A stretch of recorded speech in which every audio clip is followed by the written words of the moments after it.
Abusua me wakwaba e de baba Grace TV so gize twedi amponyanko pantom obia ho ya abusua ade enchine anti asempofra yesi ya na echi na ade echi ade esa no ya na nsama kese nsam wati akoma enko ana esi ohwe wo fidie so abrante a ne hofoni etwago wo fidie so ye friend Theophilus Ashite ama na over 27 years ya oti oyibi ya won cry pumpuni mountain in Greater Accra region afi abrante ya ono so danchen ye friend Wisdom Tete na ne nyina ne se abrante Theophilus Ashite ama ya wagere Easter Monday on the 6th of April 2026 and opie free na opie free na sem na ne se okwa akoton ne car because no person oton ne car and na wanya obi a oso obetimi aboa no ama waton ne car no ama no enti Theophilus Ashite ama epie free Easter Monday with the hopes of okwa akoshia abrante friend say Wisdom Tete on the sisia nipa or suspect a post for it. Opie efrifie Monday so okọ na akoshia nipa kora sebi Wisdom Tete isi obetimi aboa no aton ne car na ama no okoyawa ma ti ade chinye Tuesday di Easter we ade chi benada on the 7th of April 2026 and at the for yesterday bi yenu yi ka se wo pie na akoshia obi ama na akoton se bo akoton ne car okoye wa ma yetena se enten nkantie ne yenye na yen konko bo aposi farmer ne na eno mko bo aposi farmer ne na echa aposi for sha se di nhwemu ne ade kakaka no se da bi abrante na mpa se abrante asisi ya yenhuni Theophilus Ashite amen Wisdom Tete ho na okoye ya de enti okọ Wisdom Tete ho nyina ne se Wisdom Tete ne ka se ne car ya opeso ton car na opeso ton no na Hyundai Elantra saloon car bi e na Wisdom Tete yes obetimi aboa no amoni obi amana ton Wisdom Tete ne yes omara na onna ni mu fa ne konkon potential buyer obetimi atoka no ama no na afu aboa ma ne sika na okoye abusua wa mabiem na wo ye nhwemu a tese ekoye boachibidi na onya hu ye nua be ma no be owo ekoba asan hwe aso kakra enti a post for Ghana Police Service eye oyibi district police efaton zo mba ye mu nhwemu na ema di nhwemu bo anan ekopie mu Wisdom Tete ya on here say wo di nua be ma ye nima ma obi aton ne car no omkopie mu na kache da busua tie omkopie mu na kache no de tie ne say report abeto dwane say omu blood stains suspected blood stains ade bi akse akoye se moja on say emoja kura gu baabi na ade eche so a ebeda oya nam say moja mu odunti no matter how a ebeda no omu say ade we de asese nipa moja o mesremeka ai say ebi akwanhia si wo baabi na bi emoja ni bi aguguo edi be se nansa ade eche so na wotwempo na akwa omu say emoja ya ebi ehwegu some days before but who's asa da ho anyi obi na be catch us we dia say eyemoja na bibisa sa na kokoye bra pose for eko Wisdom Tete ya ye suspect say ono na nam ne so asesi enua be ma ne hu pose for chese mko hu blood stains emoja bibi asa akwa se moja e wo ye nua be ma ne fie e wa brand ni fie wo sasabi ye no so sasabi ye chese no so e won kan ho no ma biem. Now that was on the 10th of April, 3 days after Sir Branty and Connive, and as a Branty and Connive chance of Obama on the car on the Easter Monday. No, the Thursday after Sebusian for me ball quite, and a map was for call. A Branty with some Tete if ya, who was a blood stains. I home. Yes, Abraham no said here. I post for Chesenia Sadia. Na saying she more you debate me and bois. Na kwaku see we yam was here. I just say be a Wisdom Tete here. Yenia be Theophilus Ashite ama iba ne fie no eyize bia oho otimi aboa ma ehwemu also no ko ne fie awoni ho enso ma ko se black stains ene ade kakra ho na sesi a post for nhwemu bi o ma ye kwa chese abrantia Wisdom Tete here Theophilus eko ne fie se won fa ne nkonko hu obi a obeto ne car ma atofo na oto ne car no ama sesi abusua oni Ghana hase nhwemu wa ye na chese oni Ghana na odwane afri Ghana asabia no kase apos for nhwemu chese hopie mu Togo memu ena asabia wo astu de enti a wodwane afri Ghana memu ankan company mountain Greater Accra region akopie mu Togo memu de obiani and blood stains is what opposed for suspected blood stains men can say suspected blood stains is what opposed for ekohu se ewo abrantie wisdom tete ifie no as to say ye nua bema yi na na ho moja anas bibi sa no e suppose po hwe mu kokobie na amaye ho but asam hwe aso kakra esan se wo de nipa no ba akwa ka na wo bo ama nya tofo na se bia nipa ko kwa nya nto ya e ba ne sei na sisi ya okotogu e de na akwa kwaye wo ya you propose for ba ofie uni hono bi na ofie wo mo wo mpatem ho kro mo fo ina aka bom se ye boa na ya ye sem no mu hwe mu akohu ne ti ene ne nan ehun sampa abrantie eye wisdom tete ye nua bema Theophilus ila wa de woni mu bi anase woni mu bi no ni nyina abusua entimi nkosi hwe na ye hu ba bia wafa tiesi am no kase da post for say Interpol po eno mo no be ka bom chama hold also post for international police no mo na be ka bom ama oma ye nhwehwemu akwase akohu sampa ye nua bema ya wa yira men kan sa ye Theophilus ya wa yira wisdom tete ya sese ye wadwan akopie motogo yi woni mu bi nti na ebie no mu suro ama wadwan akotogo anase de ya na pipia enso ayeboko said the city but sabi am no ka said the CID headquarters opposing panyufo a wo ye expert na obi a odwumadi ya woti wo ma hyase ya nyemo mo ko hu abrantie no efie meche abrantie wisdom tete ni fie ye wo sasabu manya di ni a de achemisa nse njina nim nkan sa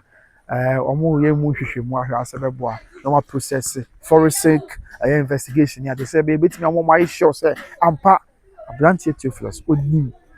and as a brantie wisdom odie nua be ma Theophilus hira wa ya no bia na boa amabipia so de busia a very sad story o hwe nua be ma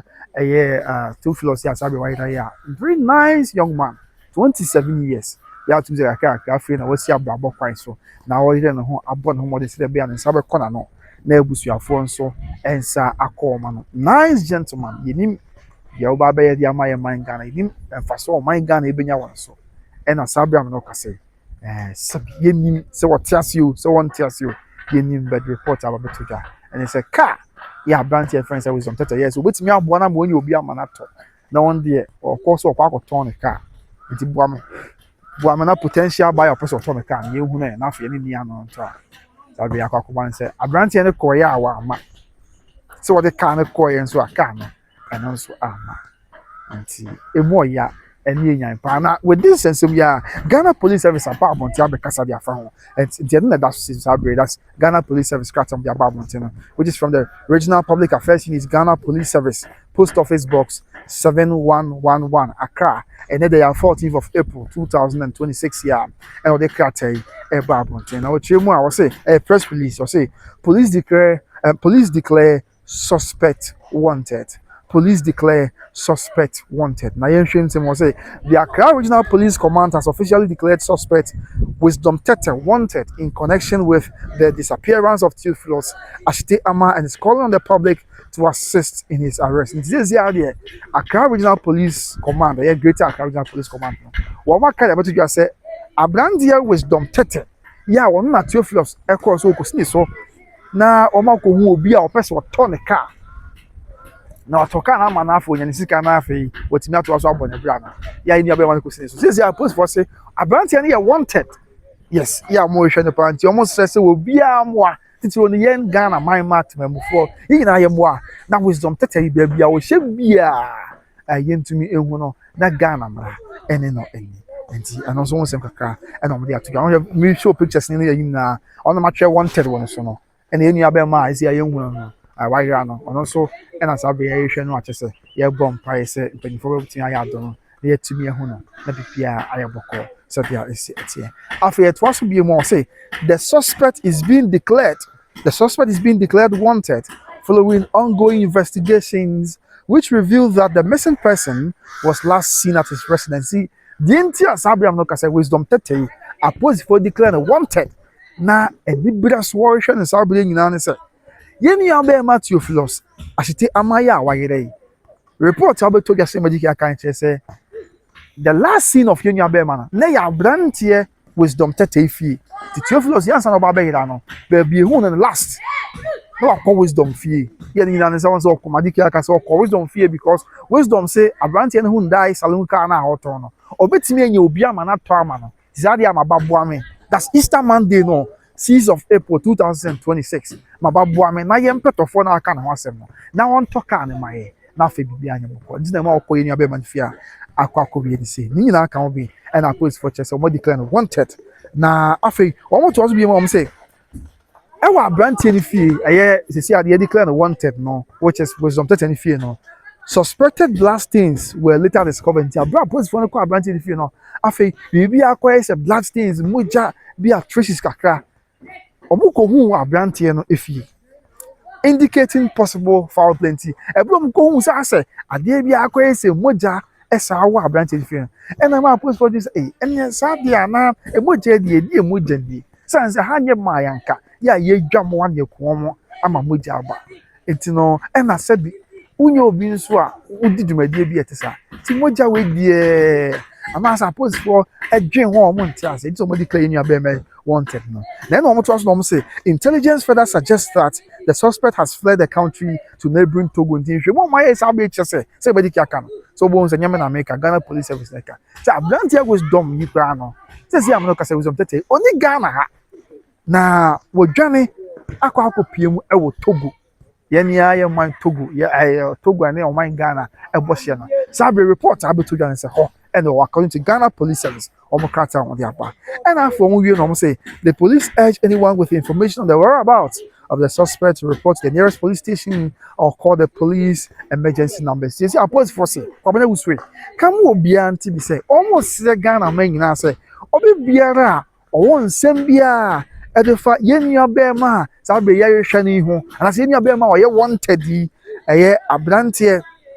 wisdom teta wodwan akopie motogo yi according to police for reporting so wo no no foni na atwa go screen so na wo no e wo ba bia ni bi ni obrase kwan so na wa ma police first what say oh I Ghana police service abrantie na mo hwe no kra makusia no ha makono ha ba bi tintempa wonie na moma emra no ene ni said ya isi enti wo no a na wo yi a police first train ti ba bia wo bia nearby police station na wo ma swat yes so a na police for numbers no na wa fremu bia ka chom sa police for abrantie no makono okuro we so makono mpatem tintempa mun so ni mo na emra no ene ni no we no say the commander assures the public that all efforts are underway to apprehend the suspect and bring him to justice. The Sabi Amno Casadia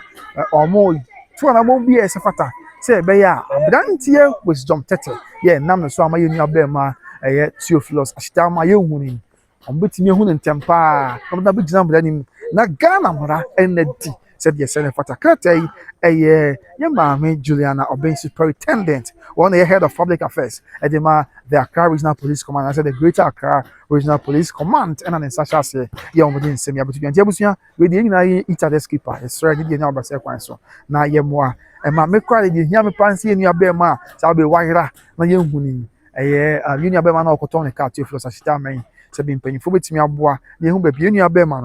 now, Robert Cabus for home. Na fe sabi ebe hu no abra nkwa wo ne mu okokuto ye no na abon pa ase nyame se ono mwaye na ye hu ye nua be ma Theophilus Ashitama e wa abra nkwa wo ne mu say young guy 27 year old me kwa me che no me nua ketu akra ya wa fa so no so o ye no akonkoten se de be ya se be ne sa be kona no na abusua so nsa kon no abusua empempin nsem bi se ba mrantie se ye nra ye di areho bekum Chelsea footballer ni pa bonifo bi akuku no ebra am Roberts omufi sama boy ko bo omne samates eba bekum na nyina hini patem ho baabi ani bibia ni patem ho nipa bi ekọbọ abrantie tuo ya tese ekuno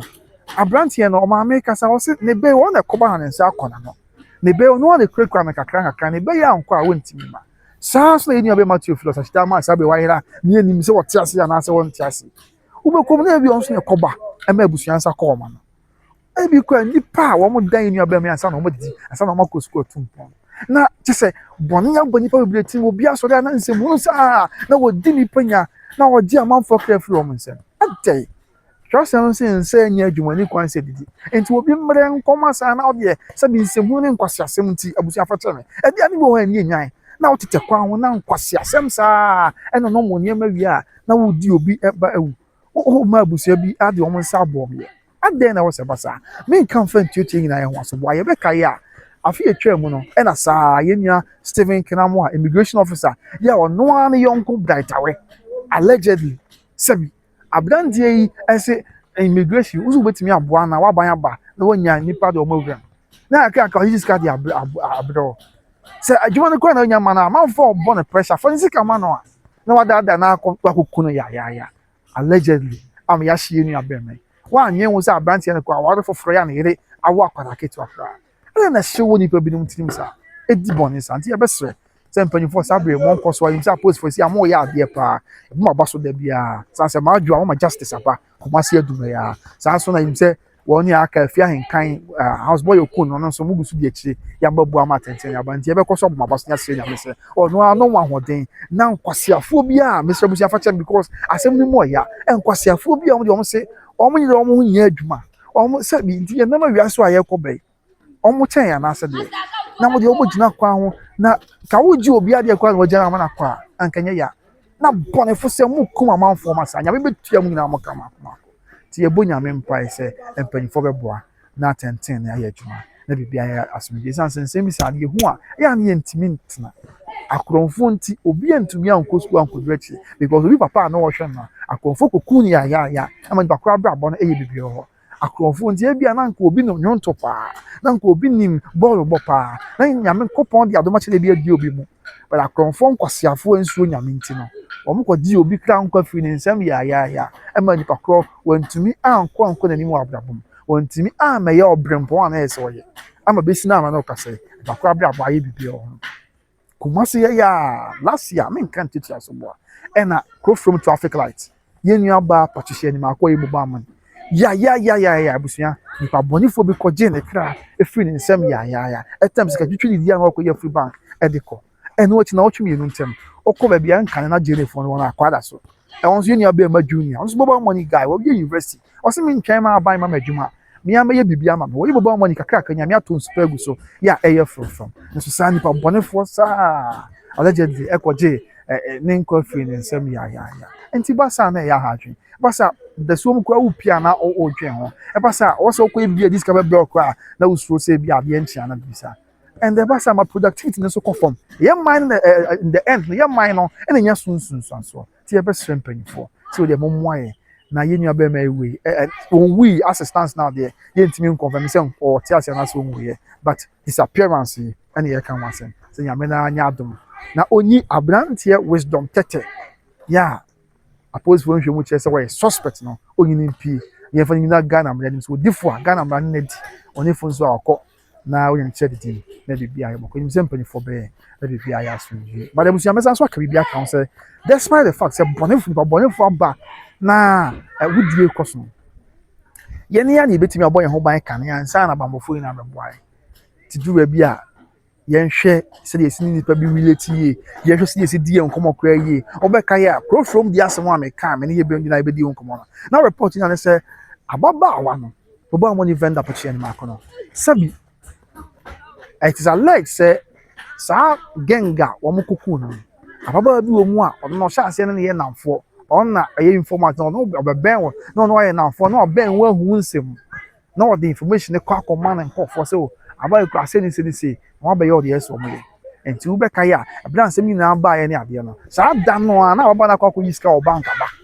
ẹ̀bà nsẹ́ na ọmọ ẹ̀nya da bi ankọ rọbì na nkú ni sẹ́ da bàbá n'akọ bank akọ yi sika aba so nti mẹ́sẹ̀rẹ̀ sẹ́ yẹn hwẹ́ àná kasa yìí na abẹ́ẹ̀vọ́ no yẹn hwẹ́ sẹ́ yẹn si ní nipa bi twitwi nkọmọ yẹn hwẹ́ sẹ́ di a àmì yẹn nam ntuo yẹn nam ayé mu yẹn nina ọsẹ aboa wọ yẹ kọ ayẹ bẹ yi obi owe bi a wokọ kura ọmọ nta ọhwẹ movement na yahwẹ nyinaa na yàmẹ yẹn ni ada ọsẹ ne nyinaa wọn abẹ́ẹ̀vọ́ no yẹn sẹ́ ọkẹsẹ your boss ro ni asase se wono kwa na betimi abo en ho ban ono kwa na betimi ataban kese na kata yeso a obaji afiri osefo ensem tie nso nyame so ohun ye momo no tu na mo si die eye na de be ye ohuo ade be ya de amane so esan akwansi atoro nchem de ono nyame na de tiemu nsam onim no onye mfirimu na ọmọ adi na ni mo aye na ensi eye ense de ni mo nyam ewo ye na Awurade Yesu Kristo de nti amen abusu nyame be ye obobo ye ho ba obaji afirimu so ni esem ugidi akasa amen pa ewo ye na Awurade Yesu Kristo de nti me da so ojebre na ohwe me de kwabona wuzu na ne de kan abusu obe pie me so ha ya by Grace TV me so subscribe mama wate ye woni pa bebre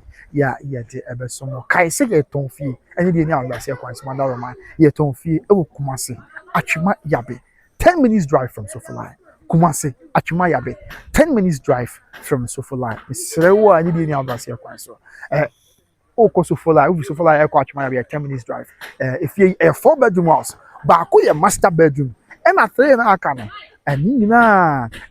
single room self-contained kama ya bia de na ko omo kitchen e wo fie honom omo dining hall kama pa e wo hall kese just I mean spacious environment and from our hall kama so somehow ka bia utimi ko tena ho na ne wo bon from na wo hwe kuro ma afa rooms no mo obi o betimi di bia offices wa betimi answer working from home obetimi so bia study room ya nkwani betimi asua de e dey free na bibia aye kama nkwani free school bo betimi asua de na bibia kama umpe we na de na pe fa na ba na etwagu sisi a na from e ho atwema ya be a new site the choka ye bia ni one of there bi e ho dwopa ya wo hye wa bia betimi anya adwen pa fa adwen atumpon na wa from umpe we na edin na pe atwema ya be e ho na fe no ntini o mo nkasa na bibia nkoye emfa emma na new site bia obi ani wa akronfo age wa fa da bi we new site anam se ho dwunti no obi age asase a na obi sni fie on obi a sni fie o the only way ko an o boss wa pa finishing touches umpe we e dey na pe kwana ko ji fie no ate